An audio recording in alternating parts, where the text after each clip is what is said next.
Tenemos con nosotros al profesor William Mauricio Leal. Él es estudiante de la Universidad del Atlántico en doble programa, Filosofía y Literatura, en proceso de optar el grado como licenciado en Literatura y Español. Es docente en ejercicio. Actualmente se encuentra desarrollando una investigación denominada Aproximación crítica a la obra Los dolores de una raza. Se ha preocupado por exponer sobre la literatura de su comunidad wayú y ha aportado al reconocimiento de este acervo literario, específicamente del escritor Antonio Joaquín López Epieyú, no sé si lo pronuncié bien. Hace parte del grupo de investigación Más que Letras de la Universidad del Atlántico y ha incursionado en el campo de la escritura lírica y cuenta con varias publicaciones en diferentes revistas. Profesor William Leal, tiene entonces usted la palabra. Buenos días para todos. Saludos desde acá del departamento de La Guajira y muchas gracias por este espacio de compartir esta incursión por la literatura wayú. Este espacio también que merece también estas comunidades indígenas, mi comunidad indígena como wayú, que estoy mirando esa visión, cómo valorar esa visión indígena, ¿sí? Y cómo también aportar desde una visión ya, una persona ya preparada, mirar cuál es el legado de esa cultura, esta cultura donde yo estoy, y cómo yo puedo aportar a ellos, ¿sí? Y también, aparte de que he hecho varias ponencias sobre el Antonio Joaquín, ¿sí? Esta es una de las líneas de investigaciones, porque él fue uno de los principales exponente de la literatura wayú, ¿sí? Y también de los décadas de los 50. Esta ponencia lo titulé como La ceguera de la violencia colectiva y la narrativa wayú, los dolores de una raza, de Antonio Joaquín López Epieyú. Esta surge a partir de una reflexión crítica en torno a la novela Los dolores de una raza de 1956, el escritor Antonio Joaquín López Epieyú. Esta edición que estoy analizando es una edición que ha sido analizada y corresponde a la publicación del 2017 por la Biblioteca Básica de Literatura Colombiana.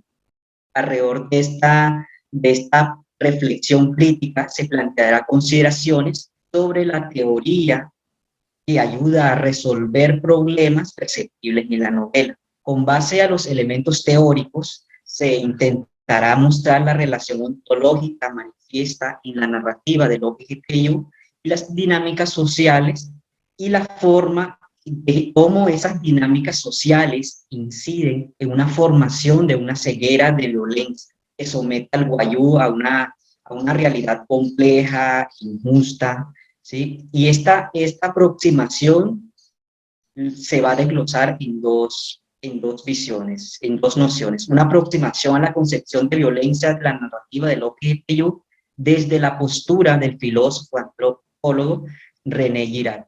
Diálogo entre fragmentos de la obra en que se expone la ceguera de la violencia dentro y fuera del territorio y las transformaciones sociales que dan visión a partir de esto. Y quiero aclarar una cosa que he analizado la obra como un constructo colectivo, ¿sí? Un constructo colectivo, pero también quiero aclarar que muchas veces yo no me remetí a las obras clásicas como lo de Cervantes, Don Quijote de la Mancha, no me remetí a ese espacio, sino que yo cómo quiero aportar desde una visión wayú, ¿sí? Una visión, cómo yo veo esa ceguera de la violencia desde la misma comunidad. La literatura wayú debe entenderse y leerse como un constructo creado a partir de la idea de la cultura pluralista y de un territorio fluctuante en que se desarrollan distintas dinámicas sociales. En este sentido, no es difícil comprender el por qué el tópico de literatura y filosofía es de alguna manera tan perceptible en una obra como Los dolores de una raza. Esta heterogeneidad que representa la novela y permite construir un diálogo entre teorías que ayudan a reflexionar, repensar como literatura y dar cuenta de unos procesos sociales en lo que circulan factores sociales de la vida. En primer caso, quiero hacer una aproximación al escritor Antonio Joaquín López Epieyú. Nació en Caro Alta, Guajira colombiana, en 1903 y murió en Maracaibo en 1967. Fue compilador, narrador guayú. Es considerado como cacique de la casta de Piayú. En la comunidad se le conoce por su seudónimo Briscoe. López de Piayú fue un luchador palabrero incansable. Es su primer texto, la novela Los dolores de una raza, que prescribe una forma narrativa de una cosmogonía y una ontología propio del pueblo guayú. Briscoe narra sobre el lienzo de la vida de los guajiros al principio del siglo XX y describe una realidad en la que impera el odio, el rencor, la venganza, el atavismo entre razas, donde predomina la esclavización indígena. Su voz omnisciente diluye a un interés etnográfico y sociológico de la península. Los dolores de una raza es una novela testimonial y una crónica compuesta por 24 capítulos, dividido en 3 partes, en los que se narra una guerra entre castas a mediados de 1920 y 1935. Los sucesos que documenta son aquellos que agobian al pueblo guayú. Denuncia el inquisitorio abandono por parte del Estado, sometiendo a una espera de rendición que proclama en los personajes de López de Piayú, en medio de una ceguera de violencia colectiva. La novela inicia con un acontecimiento épico en medio de una exaltación de ritos, carrera de caballos y una exhibición de lujos, de riquezas de la familia de alto linaje, los Castas de Piayú. En secuencia de episodios, como primero se muestra la muerte violenta, homicida de Walman, víctima de envidia por Jomana, cacique de los Puchaynas. La venganza que conlleva el enfrentamiento entre clanes, a su vez, habla de vínculos miméticos entre los guayú y los guayú-arijuna, que son personas no guayú. Y los diferentes episodios de violencias colectivas y las diferencias. Como tercer punto está el origen de los sucesos de violencias que suscitan una rivalidad oportunista, homicidio, suicidio y violencia dentro y fuera del territorio. Al final de la narrativa, el actor hace una profunda reflexión en torno a la máscara de la ceguera de la violencia que se prescribe en la comunidad indígena, generando por un lado un sentimiento y por el otro un arraigo homogeneizado hacia la misma cultura, con diálogos latentes interculturales, por otro el cuestionamiento y la restricción en relación al territorio y las violencias que se polemizan dentro de la región. Como punto de partida de este análisis sobre la ceguera de la violencia, este artículo pretende exponer, ¿sí?, a partir de la historia contada por López de Piayú, cómo la realidad guayú da cuenta de una ceguera de violencia colectiva en función de lucha de supervivencia dentro y fuera del territorio. La contrapresión de la violencia colectiva siempre ha existido a lo largo de la historia. Desde la sociedad arcaica ha retomado para configurar y recuperar la normalidad de las diversas manifestaciones de los males de una comunidad. Dicho esto, como la veremos más adelante, en los fragmentos que serán referenciados de la novela, los sacrificios que siempre dan paso a un comienzo de violencia dentro y fuera del territorio. La violencia, como la afirma José Set, la violencia, la máscara de la violencia 2017, él nos comenta que la violencia dentro de las especies siempre ha existido, ya de una forma inequívoca en las rivalidades de tipo sexual, pero permanece minorada. Esto permite entender que se establece una relación de dominación donde el vencedor perdona al vencido.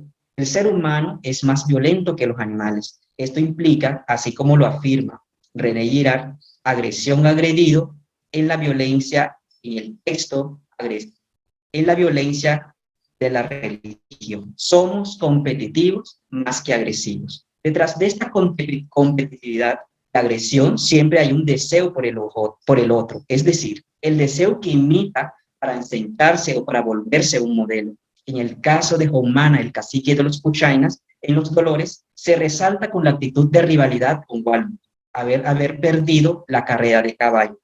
René Girard, en Mentiras Románticas y Verdades Novelescas, 1961, afirma que el deseo no está enraizado en el objeto ni el sujeto, sino en la apropiación deliberada por uno de los objetos del otro.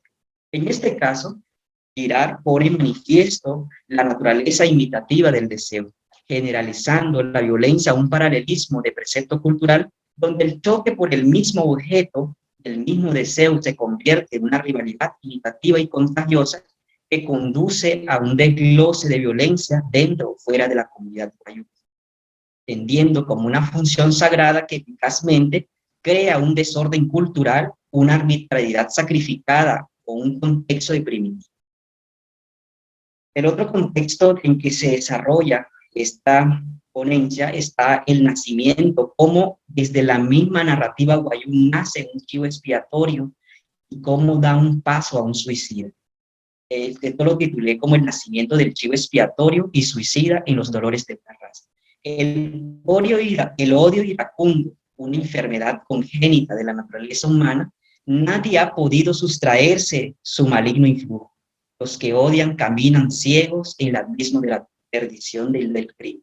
Fragmento Los dolores de una raza. Antes de ofrecer las demostraciones sobre la crisis sacrificial en la obra Los dolores de una raza, tomando desde la postura de Freud, dice, sirve como base empírica para delimitar esta violencia originaria. Pero también abordaré cuál es el significado de violencia o el significado de la función sacrificial. El sacrificio, como lo afirma Humbert, sostiene establecer en medio de una comunicación entre el mundo sagrado y el mundo profano a través de una bendición de víctima, es decir, de una cosa que en el curso de una ceremonia es destruida. Si la muerte del objeto del sacrificio supone que el ejecutor sacralizado al tomar contacto con el dominio de la divinidad, a su vez ha podido deshacer a través de las víctimas. Esta es una de las marcas como desde del mismo sacrificio da paso a ese sacrificio que más adelante se despliega en la misma narrativa. Pero también dice que la sociedad despliega una clave religiosa o unas formas violentas para minorar otras formas sociales más violentas. En caso de la religión, es la primera maquinaria social destinada a exorcitar la violencia a través del uso de violencia inherente y sacrificada. En Los dolores de una raza de Antonio Joaquín López, la crisis sacrificial son temas recurrentes por su crisis de diferencia y ha definido las distintas diferencias de identidad colectiva, y esto permite dar una relación de rango sociocultural entre el linaje. Y en este caso, la novela guayú plantea una estructura que da paso a una rivalidad y violencia y produce una estructura arquetípico cuya representación se despliega en el personaje humana como Caín y Walmar como Abel, datos bíblicos del Antiguo Testamento. Esto implica una arqueología de sectores del origen de la violencia en los dolores. Para evitar la violencia recíproca, todo contra todo, según afirma Girard, en 1983, comenta la comunidad vuelve a sentirse solidaria a costa de una víctima, solo incapaz de defenderse, sino totalmente incapaz de suscitar la venganza. Su muerte no podría provocar nuevas agitaciones y conseguiría que se supere la crisis. Y esto va contra todo. Cito algún fragmento, uno de los fragmentos de la novela. Oumana Puchaina se dirigió al sitio donde se encontraba Walmar, montado en su mula predilecta, la coqueta. Se detuvo al frente diciéndole, vamos a bebernos el trago de despedida que ya me voy.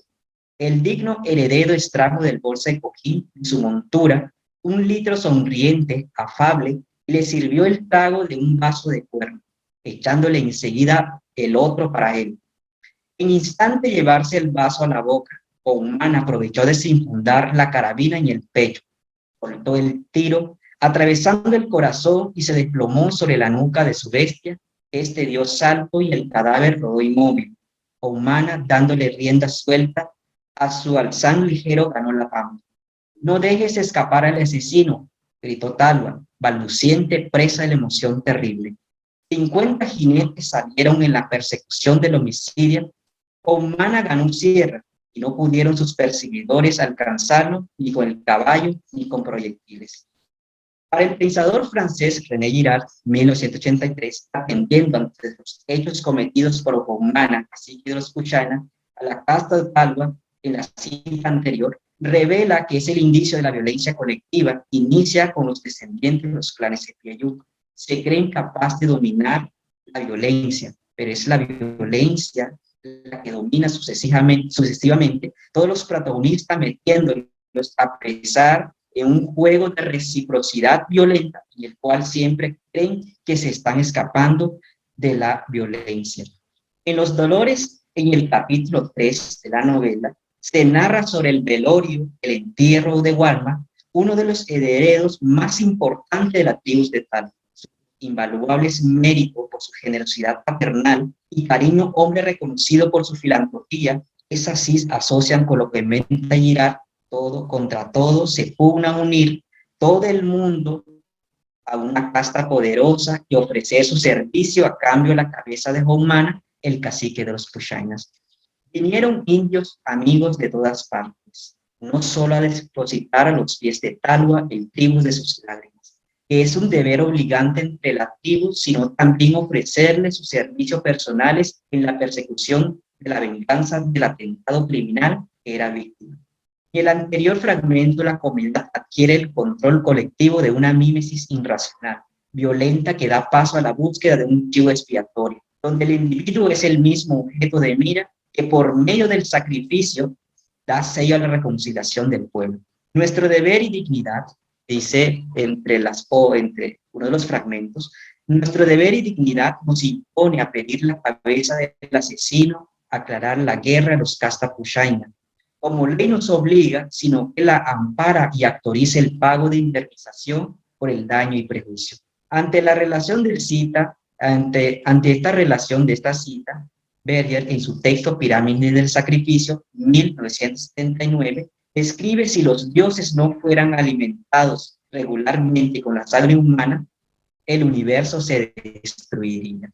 La reconciliación por el medio de sacrificio es una práctica que colinda miméticamente en esta tradición guayú, y la ritualización sacrificial es vivido en sentido postulado por la tragedia griega. Además, la crisis mimética que se produce con la muerte de Walma por la mano lesiva de Humana pone en manifiesto una relectura de transfiguración de orden cultural, proporcionando desde la teoría de José VI, la máscara de violencia, el cura satura a la herida fisura de la violencia sacrificial.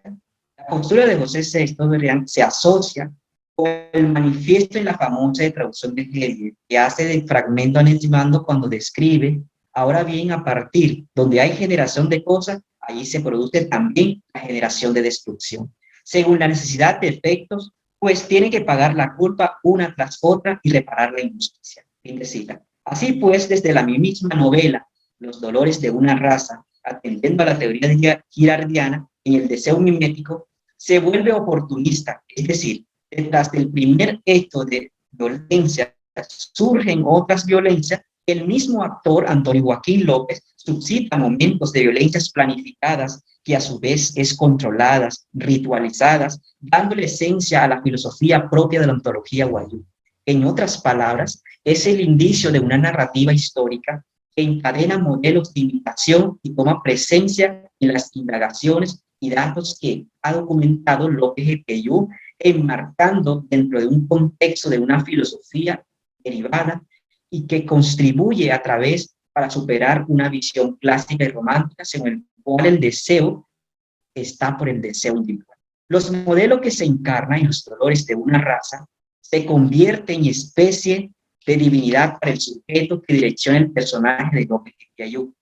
En la segunda categoría de modelos, como lo llamaría Juan Manuel, modelos que tienen la oportunidad de compartir escenario, por lo que produce una grave rivalidad, siendo cada vez más violenta que el objeto deseado. La salida de crisis mimética y Los Dolores de una raza abre paso a las demás violencias planificadas por el mismo autor, el mismo Biscol. Se efectúa en el caso, en el capítulo 5 de la novela, el combate. El primer sacrificio que se puede percibir es la de Humana, es atacado en su propia ranchería, Matzo rodeado impresivamente, sorprendido por una descarga de 40 tiradores. Cito fragmento: las balas de sus enemigos iban disminuyendo lentamente el número de sus combatientes, hasta que ya veía de 20 hombres heridos y extenuados de los 100 con que empezaron la batalla. Se le pidió rendición y contestaron que acabaran una vez. Humana y Juan José juntos a pie firme combatieron con escarnecimiento hasta el último. Humana con la manta pasada por 50 balas y 50 dardos sin rasguños en el cuero, se mantenía firme y sereno, pero cuando vio que 15 esclavos, que lo que quedaba, se entregaron, viéndose perdidos, se destapó el seso con un tiro en la carabina, con su carabina. Ante esta violencia colectiva o humana queda en silencio la terrible venganza de los dioses nativos, satanizados y divinizados, llevándole a un restablecimiento de orden cultural, es lo que llama Girard el mecanismo del chivo expiatorio, que para la misma casta talua, su descendiente resulta muy importante para la colectividad, para aparentar la superación de una amenaza. Al mismo tiempo se prescribe sobre el origen de la violencia y desatan sus olas de injusticias que comienza a ser el origen de las violencias de las culturas. Y su producto simbólico, en este caso la comunidad wayuu, logra un paz momentáneo. En este primer rango que muestra Antonio Joaquín acerca de la ceguera de la violencia colectiva desde Humana, Walman, así que los EPIU y los dolores, abren ciertas etapas de orden como motor del deseo a la búsqueda que resulta ser el aparato de justicia que enraiza y el mecanismo curativo de la comunidad. Pero estas represalias dan elección a una reparación de brechas entre las heridas de las escenas planificadas por el mismo Antonio Joaquín López, disparatadas, pero ahora bien, es obvio que la muerte del chivo expiatorio sellaría el desorden, lo inmundo, lo impuro, lo desequilibrio en una comunidad. Pero en este caso, en la normativa wayuu, vuelve a empezar a suscitar nuevos deseos, aparecen nuevos objetos que permanecen abiertas, las heridas que solo a través de las prácticas de nuevos sacrificios puede equilibrar la balanza de los mismos wayuu. En la novela Los Dolores, en cada capítulo, siempre hay una diferencia de tipo siempre pone en manifiesto diferentes tipos de violencias que enajenan al pueblo wayuu y se proyectan como oportunistas a cualquier cosa que encuentran, generando un desplazamiento, paradójicamente reencarnando modelos adversarios y sustitutivos. A diferencia de las sociedades actuales de las primitivas, en este mundo moderno, la crisis mimética no siempre es oportuno el mecanismo del chivo expiatorio, sino que es intensa la indiferencia y es acá donde se puede detectar fácilmente el culpable. En el capítulo 9, en el transbordo, en la misma narrativa, Los Dolores de una raza, surgen otras violencias con la venta de los esclavos que fueron embarcados en pastilletes, una forma cruel de sacrificios que desploma y degrada al indígena de su propio territorio. Es decir, la guerra entre castas, las pudientes exterminan las más débiles y los prisioneros los vende a un coronel llamado Troncoso en la hacienda El Chavo.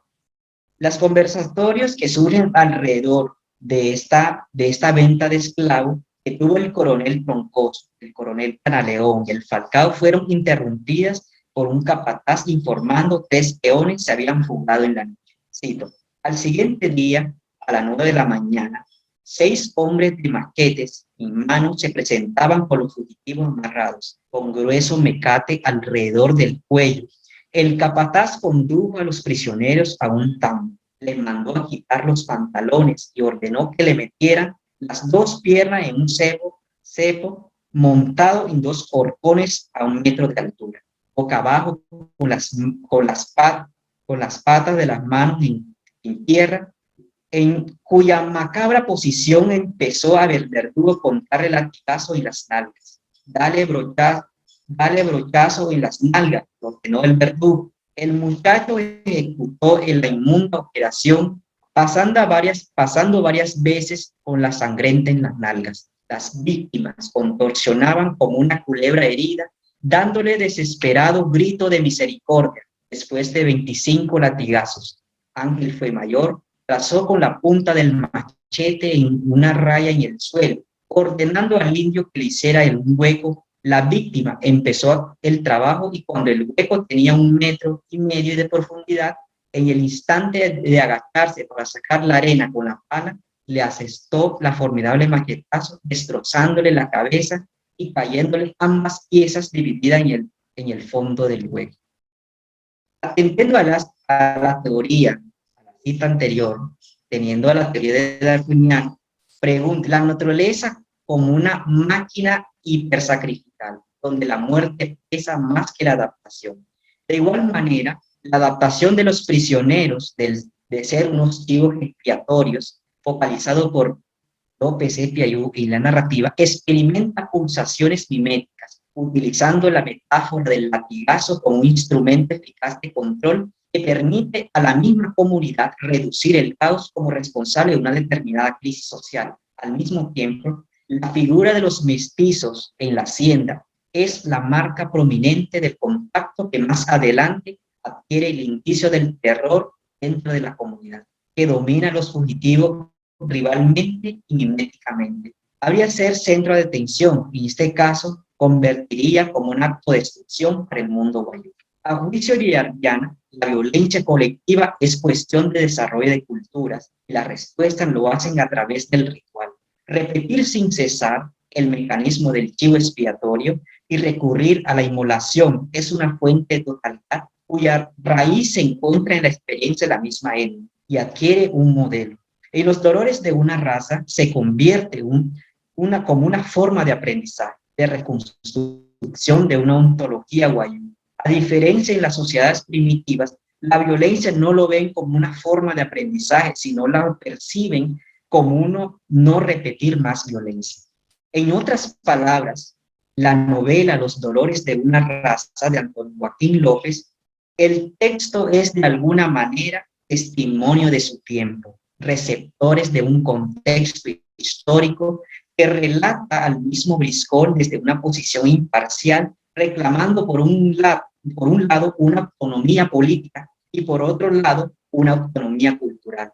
Pero dicho testimonio no es absoluto transparente. López Espiayú, con la voz del personaje principal, Talua, se interrogaban por sí mismos sobre el tema de violencia que generaba tanta pérdida y de instalarse como incertidumbre en los días venideros. La misma ceguera de violencia está atravesado por un desorden de orden temporal en las relaciones de causa y efecto, confundiendo los hechos respecto al asesinato del chivo expiatorio, ocultando los atropellos de la violencia tras otras, mitigando el proceso de inculpación de la víctima en la narrativa de los victimarios, que solamente se escuchan voces dicientes, denuncias, que tratan de mostrar la inocencia de las víctimas, procurando despertar mayor hipnosis sobre el efecto de violencia, llevando a cabo intentos para apaciguar la espiral de muerte. Como segundo, lo he titulado Los dioses guayú como máscara del héroe nacional en Antonio Joaquín López. Conforme dominas al salvaje, asimismo vencerás al hombre. Las invocaciones épicas indígenas son recurrentes en esta narrativa. Los dolores de una raza operan como garantes que visibilizan que son descendientes de un clan indígena y reclaman espacios históricos que fueron afectados por la colonia. Pero al mismo tiempo se contempla el diálogo de transculturación al fondo del discurso como eje hegemónico, establece la temporalidad subyacente del indígena como voz encubierto por el otro. Es así que la recreación épica responde a un enfoque de premonición del futuro. El guayú en los dolores de una raza se convierte en un pretexto que usa Briscoe para entrar al corazón de la sociedad nacional, con posibilidades trágicas, violentas, que dotan para enfrentar entre sí y encontrar un escape hacia el muro inaccesible de la modernidad. Desde la idea de Raziel 2005 en la política de la estética y la literatura, hace referencia a las configuraciones de la modernidad, por lo cual el arte en su esplendor supone un vínculo con la subjetividad y la política. No se muestra este espacio guayú como una lucha, un espacio de lucha, sino como un espacio de experiencias. Es así se dota la misma narrativa, Los dolores de una raza, como surge, pero también como un motor que dimensiona la cultura guayú, designándose como un portavoz de esta legitimidad cultural.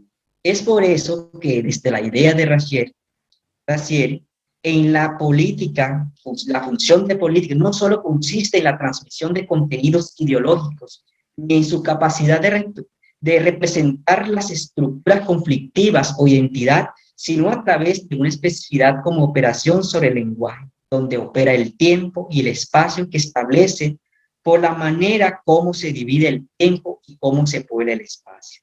En esta exploración, la figura del wayuu como como encubrimiento del otro, a la vez como esfinge del discurso literario del siglo XIX y del siglo XX, donde esta novela se enmarca en un espacio común que es el territorio ancestral, que abre posibilidades a un momento fundacional, que recluta y cede tiempo a un espacio que da paso también a una modernidad, de una sociedad que constituye y también que busca ser reconocida dentro de la sociedad nacional.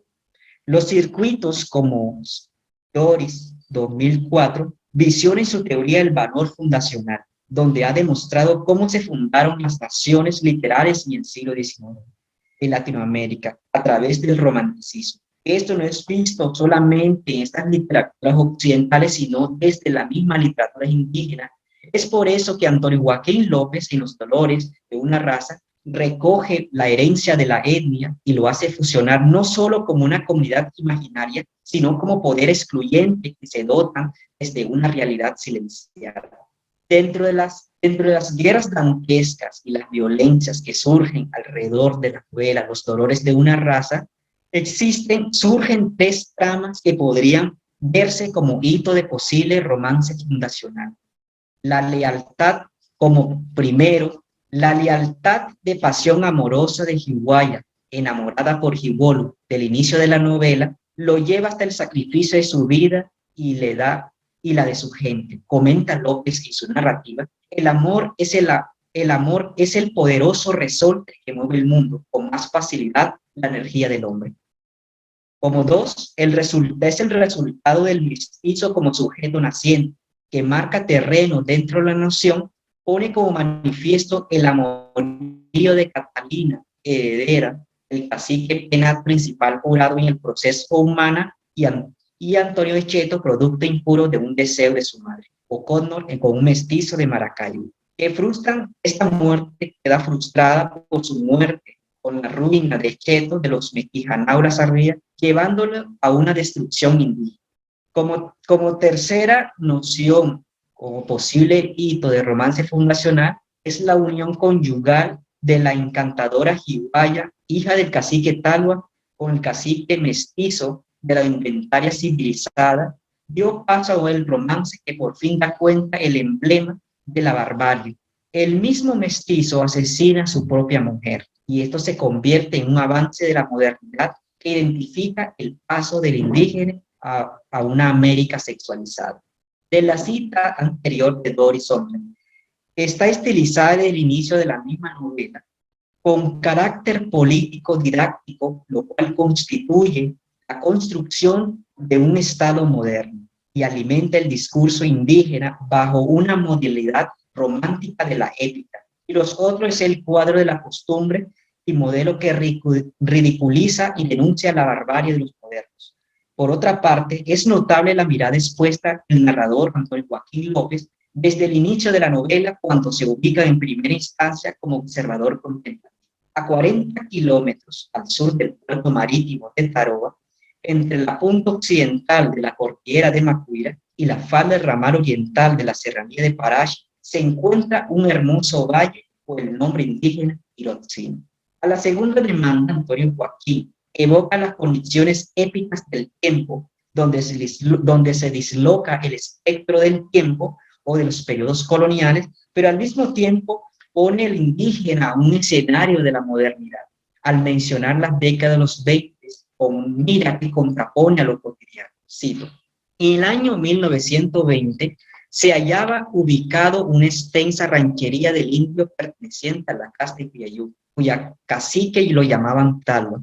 Probablemente son descendientes históricos caciques, según la tradición indígena, encontraron los españoles en el siglo XIV, con el fin del nombre de aquel puerto pintoresco eternamente arrullada por las espumas de las olas del Caribe turbulento. Al mismo tiempo, esta especificidad histórica del indígena y los dolores de una raza que se funde como un sujeto de héroe nacional. En el caso del cacique Talua, el personaje principal de la novela es vaciado de toda indiferencia, se figura entre lo épico y lo trágico, que solo tiene la opción de morir para dar ejemplo de la lealtad a su patria, vaciado de un espacio indígena, del presente con su ruina, y la negación de pertenecer a un lugar o pertenecer a la vida nacional. Cito: Talua, sin pegar los ojos, paseaba sin cesar por todos los rincones de la estancia, se sentaba en el pichorro, se recostaba cerrando los párpados y lo volvían a abrir, tornaba de nuevo a levantarse y trajinar como sonámbulo, se resistía al creer lo que testimoniaba sus sentidos. El ayuno, el dolor moral consumían lentamente las potencialidades de sus fuerzas físicas, su alma se escapaba como un hilo. Esto explica la importancia del guayú como como propuesta cultural moderna, que plantea un régimen de ideario liberal como figura de una propuesta cultural moderna que plantea, pero a su vez, en este caso, el personaje principal se exalta como un sacrificio ante el seno nacional para dar un valor a su patria, cediendo distintas formas y llevando una cruz pesada, enceguecido por la ignorancia y confundido por la ceguera de la violencia, pero también está embarcado como un héroe ante su derrota, ante su muerte, llevándolo con una voz redentora que se despliega en las tinieblas del abismo. Hijos amados, me muero con el dolor de dejaros solos en este mundo corrompido. No puedo sobrevivir a la deshonra de la casta y de mi casta, y al dolor de la impotencia. El gobierno comisarial y el ejército, no cabe hacernos justicia ni permite que la ejecutemos con nuestras propias manos. El grito del indígena oprimido de Talua, del personaje principal, no se convierte en justicia porque sus palabras quedan inhibidos en una inarticulación bárbara de un Estado-nación. Su voz balbuciente se convierte en un sujeto político incapaz por sí solo, solo quejido expresa dolor y clama justicia.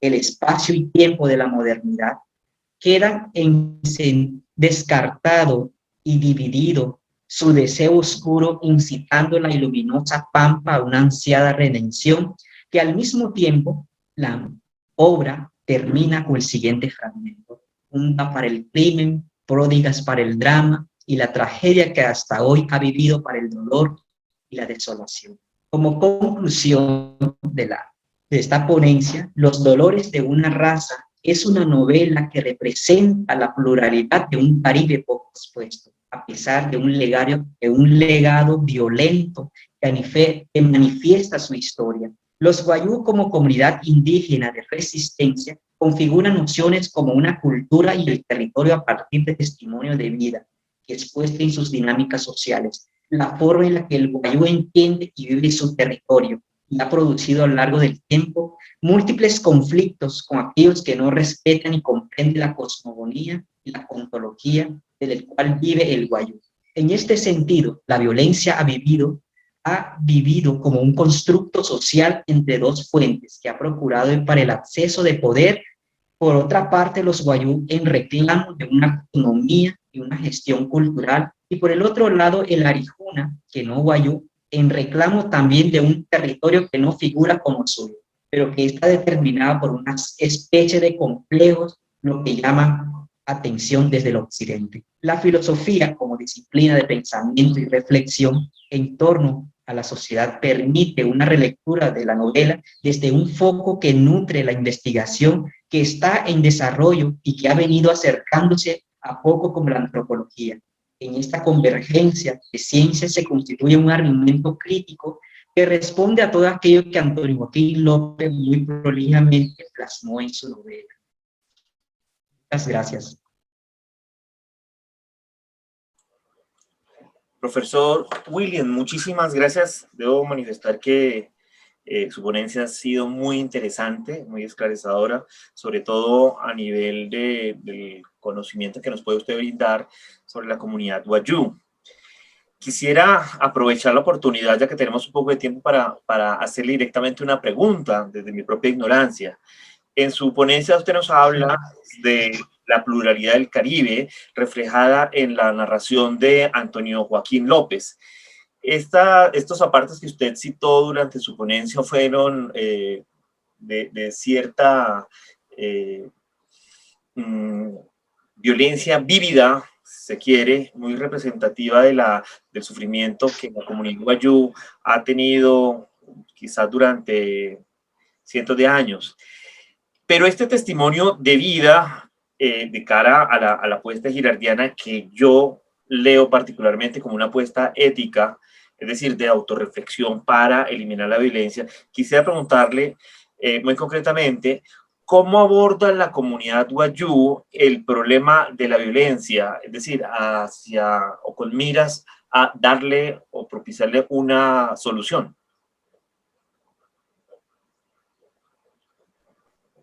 En este caso, ahí la misma cultura Wayuu siempre queda en silencio. Si nosotros miramos, es como yo le muestro videos, las manitos, y mira lo que pasa en la cultura Wayuu. A pesar que nosotros tenemos una pluralidad, la violencia siempre ha existido, ¿sí? En la misma comunidad, que es como si la tierra fuera la mano, ¿sí? La cultura Wayuu siempre está en esa búsqueda de autonomía. La tierra es como si fuera la mano, si uno le corta la mano, ¿sí? Por otro, sería como muy, es como sacarle la sangre al otro. ¿Qué es lo que pasa hoy en día en la comunidad Wayuu? No vemos, esa violencia lo vemos desde el territorio, esa muerte que siempre ha estado desde el territorio siempre, ¿sí? Ese problema que siempre da como, no, siempre alimenta esa ceguera dentro de la misma comunidad, pero que si a veces quedan, no va más allá de esa violencia, sino que no lo ven, es como no, a pesar que hay autoridades, siempre ha estado la violencia, no hay como una solución a esa violencia, cómo abordarlo de acá, de la misma comunidad.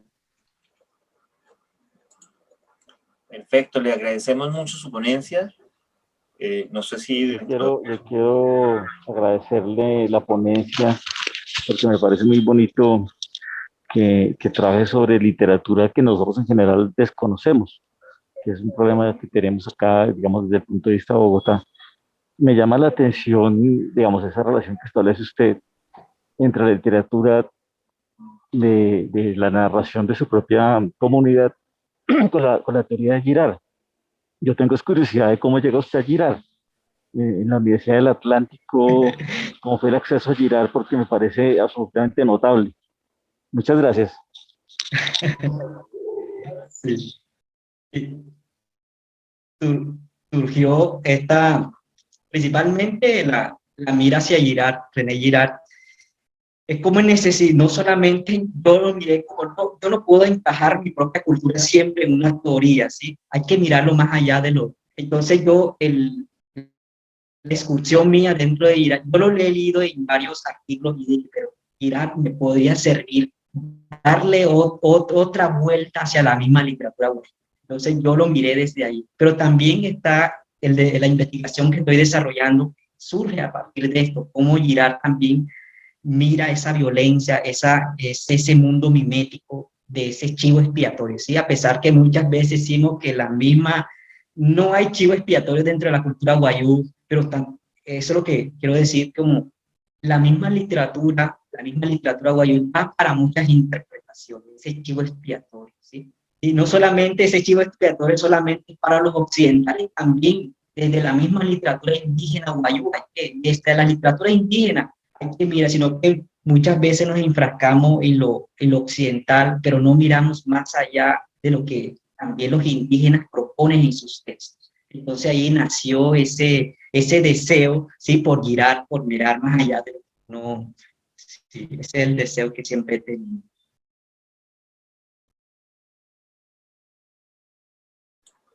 Profesor Vinolo, ¿tiene un mensaje en el chat? ¿Quisiera usted decirlo de viva voz? Sí, sí, claro, sin ningún problema. Quisiera felicitar a William, sobre todo porque me parece que hay dos caminos con los cuales todos estamos intentando trabajar a Girard, ¿no? Un camino que sería un poquito un camino de pura historia de la filosofía, que sería entender a Girard. Y obviamente es un camino bueno, es un camino interesante, es un camino necesario, pero me parece muy interesante y muy urgente y necesario el camino que nos ha propuesto William en este caso, que es el utilizar a Girard como un método hermenéutico para llevarlo dentro de campos que él mismo desconocía completamente. Entonces, siempre me parece muy interesante utilizar a Girard como un método, es decir, como un posible método de interpretación. Por eso quería felicitarle a William. Nuevamente, profesor William, le damos las gracias por su participación e intervención en este coloquio. De igual manera, quisiera darle las gracias también al Grupo Español de Investigación sobre Teoría Mimética de René Guinart, Violencia y Sociedad, y a la revista de Teoría Mimética Cifies Gladius, que apoyan a este evento. Y recordarles a todos los asistentes del día de hoy que mañana continuamos con nuestro coloquio, donde van a participar los profesores Gustavo Sanabria, Ángel Barahona desde España y el profesor Roberto Solarte desde Colombia. A todos los asistentes se les agradece su participación el día de hoy y se les desea un buen día. Les quiero decir antes de que nos cuelgue Ronald que la idea de la asociación con la revista es que podamos presentar los artículos que estamos leyendo acá para que la revista los someta a valoración y a juicio, a ver si los podemos publicar con la revista allá en Madrid. Entonces la idea es que esto esté publicado primero en el YouTube del grupo la semana entrante y luego pues si hacemos el proceso académico de con las normas de la revista, pues la revista lo pueda publicar. Muchas gracias a todos, nos vemos mañana. Feliz día.